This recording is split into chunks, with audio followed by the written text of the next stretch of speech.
For 2 years, you keep preparing for that one exam, which is apparently known as the career या life deciding exam of your life.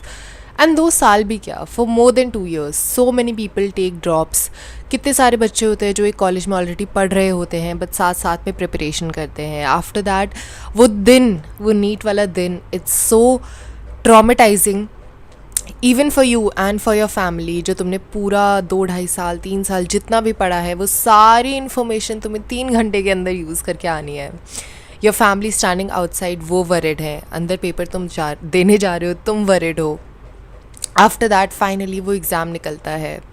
You get your score, घर आके number निकालते हो, सोचते हो कि हाँ इस कॉलेज में हो जाएगा या इस साल ये हो जाएगा या whatever. And then you get to know कि ओ पेपर लीक हो गया and you have to give NEET again. Something for which you are not responsible at all. Something जो किसी और लोगों ने करी and उसकी वजह से you are the one who has to go through all of that traumatizing process all over again. फिर से फ्रॉम द स्टार्ट वापस वही फॉर्मूला शीट्स, वही नोट्स, वही सब कुछ, वही उस दिन का ट्रॉमा, वही एक फियर कि पता नहीं पेपर में क्या आ जाएगा, पता नहीं क्या फिज़िक्स आएगी, क्या बायोलॉजी आएगी, जो मैंने पढ़ा है वो आएगा कि नहीं. And also you never know, हो सकता है ये पेपर बहुत बच्चों का अच्छा गया हो. Somehow there lot of kids जिनके मॉक टेस्ट में जितने नंबर आ रहे होते हैं उससे भी ज़्यादा आने लग जाते हैं in the actual exam. And then फिर से तुम फंस गए हो. फिर से you don't know what is going to happen. फिर से यू डू नॉट नो कि इस साल ड्रॉप लेना पड़ेगा कि नहीं, कि फिर से पढ़ना पड़ेगा, what is it. Again you are put through that process. Now it is very unfair and more than unfair I feel like it's traumatising. I can't even imagine कि जिस साल मैंने नीट दिया था अगर उस साल कोई मुझे कहता कि अब वापस देना है एक बार और, तो what I would have gone through. Because नहीं यार, you don't want to go through that process again. कितनी बार करना है. So yeah, I get it because NTA really messed up with the mental health of all NEET students. It really did. Putting them through an exam like this again is not fair. And क्या guarantee है कि फिर से paper leak नहीं होगा, because this is something which happens every year. ये इस साल नहीं हो रहा है बस, ये हर साल होता है. Every year the paper gets leaked. Every year there are few students जो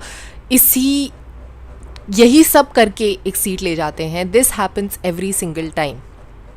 and yeah, this is just the first year जब नीट एक बार और हो रहा है, when again you are being put through that process. But now the thing is कि NTA पे तो हमारा जोर चलता नहीं है. We can't really do anything about it. It's just a decision जो उन्होंने बना लिया है and we have to follow it.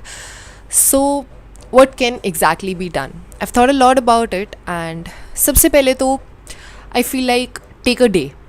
Everybody just take a day for yourself. आराम से, मतलब अच्छा खाना खाओ यार. So just रेस्ट, एक मूवी देख लो या वट एवर रिलैक्सेस यू, गाने सुनो. Just take a day for yourself. उसके बाद सिट डाउन. इवन आगे क्या करना है उसकी भी strategy I am going to upload soon. But yes, take a day for yourself. And secondly understand that you are not just going through this alone. Everybody who gave the exam this year, फिर से सबके साथ वही हो रहा है, right.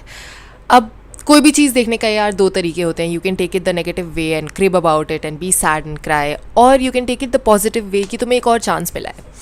अपना paper तुमने चेक करा होगा, यू वुड हैव सीन कि कहाँ पे तुमने सिली मिस्टेक्स करी हैं या कौन से सब्जेक्ट में तुमने थोड़ी गलती कर दी, जो चीज़ें तुम सही कर सकते थे. You have a chance to rectify all of that, right. You have a chance कि एक पेपर देके तुम्हें समझ आ गया है कि पेपर वाले दिन फील कैसा होता है, पेपर वाले दिन मैं क्या गलतियाँ करती हूँ, फिजिक्स में गलती कर देती हूँ, time management, OMR sheet, whatever. You get to know everything. So now whatever mistakes you made, I think you should make a list of it and you can rectify all of that. You have been given a new chance again. And for everybody who was scoring really good marks, जिनको बहुत expectations थी, जिनके बढ़िया number आ रहे थे और गुस्सा आ रही फिर से क्यों देना है, you have a chance to score even better. even better. And जिन लोगों के अच्छे नंबर नहीं आ रहे थे, now you have a chance to at least get a seat. थोड़े से दिन में एटलीस्ट बेसिक नंबर तुम स्कोर कर सकते हो एंड उससे एक सीट तुम ले सकते हो somehow. So before you put in your all, sit down, relax, take a break, understand कि सबके साथ हो रहा है and it's okay. This will pass too. 2 साल निकल गए, 3 साल निकल गए, वैसे ये भी निकल जाएगा. Just calm down and also I understand what you guys are going through. I will make a detailed strategy video later कि exactly पढ़ना कैसे है, अब क्या करना चाहिए, क्या पढ़ना चाहिए, which all chapters, whatever. I will make a video on that, but this is just for your mental health. This is just to assure you that it's okay, it's going to be okay. This will pass too and your exam will go great.